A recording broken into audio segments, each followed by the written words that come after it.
Mr. President, it's 4 days until President Trump will be inaugurated for the second time as President of the United States. That means we only have 4 more days of President Biden's absentee leadership. But he seems to be making the most of his final days as he goes out the door, and he certainly isn't letting it kick him on the way out. I think the most egregious example of the abuse of power, really, that President Biden is engaged in now that the election's over and he doesn't have to stand for a vote among the American people, so he pretty much has given him a thumb in the eye. Perhaps one of the most egregious examples of this was his pardon of his son Hunter on December the 1st of last year. Despite numerous efforts by the FBI and DOJ to protect Hunter Biden for the accountability for his crimes, President Biden decided to attack his own Department of Justice and say his son was selectively and unfairly prosecuted. Well, it's hard to imagine someone thinking they were unfairly targeted when entire government agencies did everything they could to protect him from coming to justice. And thanks to a diligent and careful judge who was able to expose a sweetheart deal that would have exonerated Hunter Biden previously.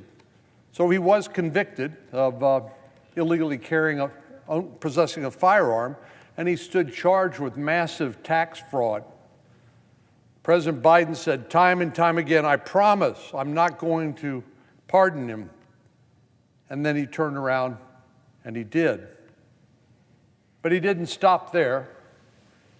He used his last days of office to go on a little pardon spree, granting clemency to 39 individuals, as well as commuting the sentences of convicted murderers on death row. These people were convicted of crimes ranging from conspiracy to commit wire fraud to, in a mortgage fraud scheme, to stealing government property, to signing false documents, bank theft, participating in income tax fraud, and a misuse of a Social Security number. But the truth is, these are not victimless crimes, and they're not the sort of occurrences we want to see happening more frequently. There's a reason why our criminal justice system provides for accountability and punishment in appropriate circumstances. That's to set an example for others not to go down that path and to have some measure of accountability, which is an important part of justice. These sentenced criminals were not the only people that got a last-minute gift from President Biden. On January 4th, President Biden announced a list of 19 new recipients of the Presidential Medal of Freedom. This included George Soros and others. George Soros, of course, is a billionaire philanthropist who's doled out billions of dollars to left-wing political causes, from defund the police movements to anti-Israel organizations to those who promote open borders, such as we have experienced tragically over the last 4 years. Of course, these are the same policies that have caused so much suffering and frustration among the American people, which they voted on. I believe it was a referendum on November the 5th, voted to change the direction the country was headed in, because most Americans, according to public opinion polling, felt like America was on the wrong path and needed a change of course. And now a key architect of those failed policies was awarded the Presidential Medal of Freedom. Talk about devaluing an award that's supposed to be given for extraordinary service to the country. Of course, I support the rights of individuals to be generous with their wealth. America is one of the most generous countries in the world, and I think it's something we should be proud of. I imagine how our colleagues on the other side of the aisle might act if Republicans honored a prominent conservative philanthropist. You think the media or our Democratic colleagues would applaud it in the same way? No chance. Conservative philanthropists have been not only not given medals of freedom, they've been subjected to endless scrutiny, including politically motivated subpoenas from our Democratic colleagues on the Judiciary Committee just this last year. But now Democrats are rewarding their own, the Presidential Medal of Freedom. It's like the hearing we had this morning on the Finance Committee. Scott Bessent, the next Secretary of Treasury, was there. We had to listen to the ranking member go on a diatribe about why it is so important that American taxpayers be exposed to a multi-trillion-dollar tax increase. Now, he said this is about tax cuts for the wealthy, but the fact of the matter is, and the nominee pointed this out, that the top 1% in the country pay the vast majority of income taxes. But the facts apparently are not all that important to our Democratic colleagues. President Biden wasn't finished rewarding his friends with grants of clemency and presidential honors before he left office. He also sent a parting gift to one of his favorite beneficiaries, which are radical climate activists. Now, I don't doubt that the climate's changing. I don't doubt humans have an impact on it. But to say this is the end-all, be-all of all of our policies to the detriment of our economy, job creation, and so many other important issues just strikes me as misguided. One of the consequences is that Americans have been suffering under high prices for energy under President Biden's presidency. Electricity prices have risen more than 30%.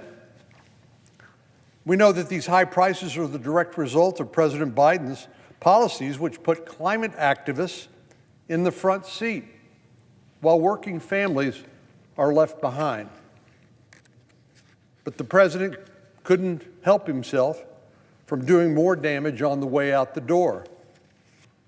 The day after Christmas, President Biden's Energy Department finalized new climate regulations that would functionally ban almost all natural gas-powered water heaters. Now, why would he do something like that? An analysis from the American Gas Association estimates that 40% of customers will be directly impacted by a rule with a net cost increase, since they'll be required to buy a new new electric water heater. The AGA notes that the households affected are largely low-income and senior citizens on a fixed income, who are more likely to choose a cost-effective water heater that will now be banned under the rule. Now, of course, if people want to buy a more expensive water heater with their own money, I've got no objection to that. I'm all for their freedom to do so. But to impose additional costs on seniors who have fixed incomes and other low-income families who are struggling to get by under the high prices and the 40-year high inflation under the Biden administration simply adds insult to injury. But President Biden didn't stop there. 2 weeks ago, the Biden administration gave the state of California to enforce zero-emission rules for lawnmowers and leaf blowers. Now, this may sound like a small thing, but it's emblematic of much bigger things, and it adds up. This rule would prohibit the sale of new equipment under 25 horsepower or 19 kilowatts that fail to achieve zero emissions. Is there no home appliance or device that's safe from this radical agenda? The Biden administration's targeted gas-powered cars, gas stoves, water heaters, and now they want to get after our lawn mowers and leaf blowers. As I've said before, I don't have any objection to anyone who wants to improve their carbon footprint, if that's important to them, by purchasing new low-emissions lawnmowers. God bless them if they want to do that. But for working families to have to deal with this mandate who are just trying to keep up with inflation, a new lawnmower might not be in their budget. Well, suffice it to say, the Biden administration is working hard on the way out the door and wreaking havoc in the process. But, Mr. President, Republicans are taking note.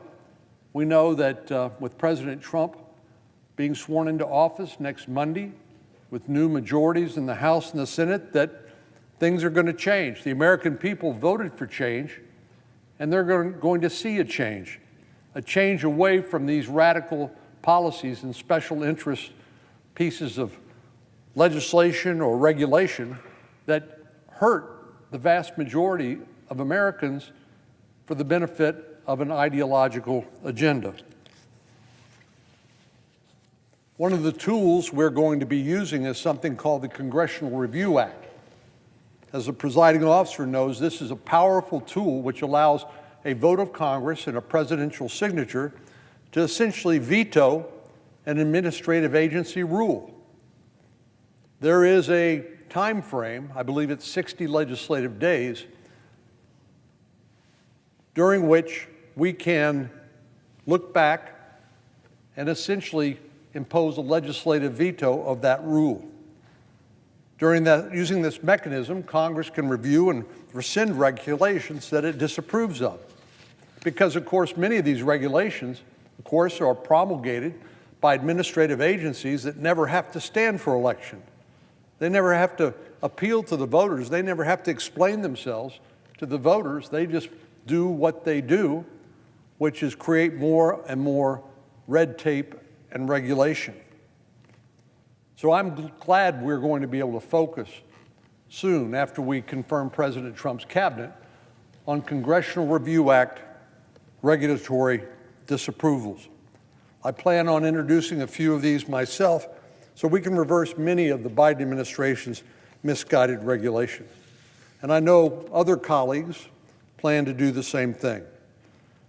So, Mr. President, President Biden may have been busy over the last 4 months since the November the 5th election, but we are gearing up to be even busier undoing much of the mischief that he has wrought during these last couple of months on his way out the door.